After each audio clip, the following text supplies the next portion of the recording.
Hey guys, good Tuesday morning to you. This is just simply a reminder that we are going to continue working on Activity 13, the impact of plastics on society, this week. I want you to notice that this assignment is due at 3 o'clock this Friday. So I've kind of given you an extension on this. Please know that you also will have a very short assessment this Friday as well.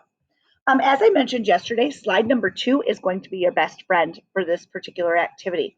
On slide number 2, you're going to find the procedure.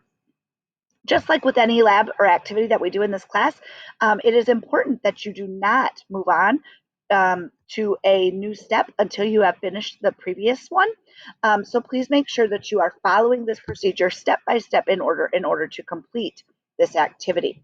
I do want to make note of the fact that I have in fact attached some videos.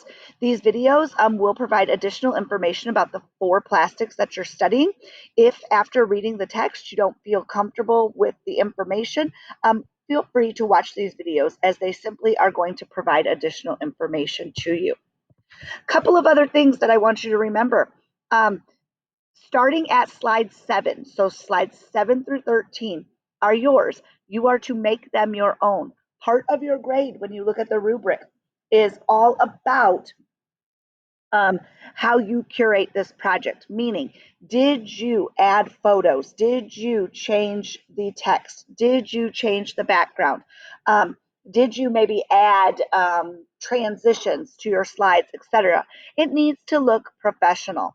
Okay, remember, I designed these slides to be extremely bland because part of what you need to do is use your creativity to help get across your ideas about how plastic has impacted society. That being said, I do want to touch base on slide number 8.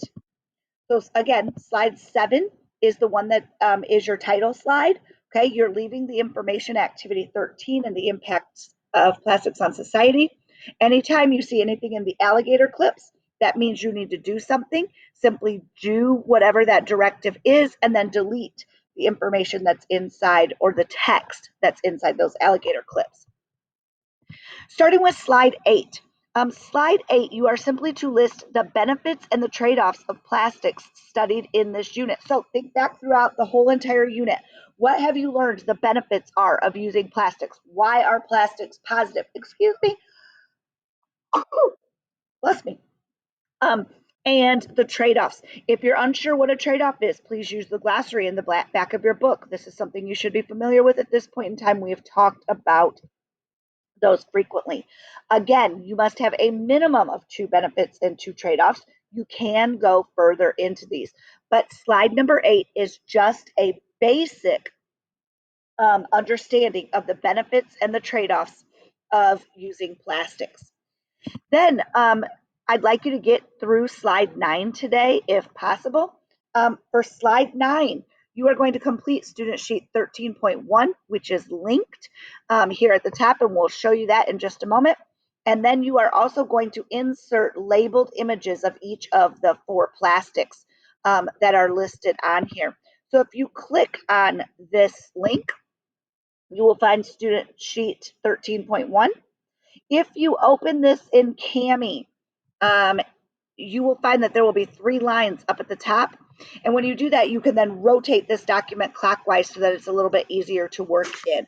Okay, again, those 4 plastics that you're working with are Teflon, Kevlar, polylactic acid, and polyester. For each of those, you are going to tell me the resources that are used. That means what resources are used to create each of these plastics. The properties, these are the properties of the plastics. We've talked about properties throughout the course of this activity or throughout this unit. Remember that properties are the characteristics or the traits that help us identify one substance from another. Next are the impacts, and then any other information that you have gathered about these plastics. So that's where we're going to stop for today. We'll pick up with more information tomorrow. Remember, just keep plugging along, and that this is due Friday at 3 o'clock. Have a great afternoon.